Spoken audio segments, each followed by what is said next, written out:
Pop সঙ্গীতের রাজা Michael জ্যাকসনের নামেই জাদু চলে সারা বিশ্বে। তার ব্যবহৃত সামান্য কিছু জিনিসও ভক্তদের কাছে হয়ে ওঠে অমূল্য সম্পদ। এবার তারই এক পুরনো মোজাজোড়া বিক্রি হলো প্রায় ১০ লাখ টাকায়, যা নিয়ে বিশ্বজুড়ে শুরু হয়েছে তুমুল আলোচনা। ফ্রান্সে ৩০ জুলাই আয়োজিত এক নিলামে তোলা হয় এই বিশেষ মোজাটি।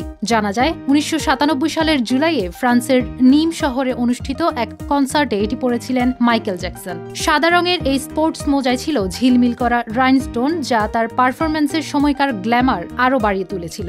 দীর্ঘদিন সংরক্ষণের ফলে মোজাটিতে কিছুটা হলদে দাগ পড়ে যায়, তাই নষ্ট হওয়ার আগেই তা নিলামে তোলার সিদ্ধান্ত নেয় আয়োজকরা।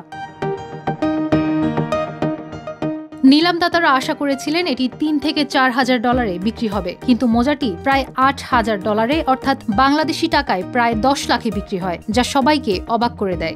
মোজাটির পিছনের গল্প কম রোমাঞ্চকর নয়। কনসার্ট শেষে জ্যাকসনের ড্রেসিং রুমের পাশে পড়ে থাকা মোজাটি খুঁজে পান এক টেকনিশিয়ান, যিনি সেটি বহু বছর ধরে নিজের কাছে রেখেছিলেন। এর আগেও মাইকেল জ্যাকসনের ব্যক্তিগত ব্যবহৃত জিনিস নিলামে রেকর্ড দামে বিক্রি হয়েছে। ২০২৩ সালে প্যারিসে তার একটি কালো টুপি বিক্রি হয় ৮০ হাজার ডলারেরও বেশি দামে। কিং অব পপ খ্যাত এই কিংবদন্তি শিল্পী ২০১৯ সালের ২৫ জুন মৃত্যুবরণ করেন। সে সময় তার বয়স হয়েছিল মাত্র ৫০ বছর।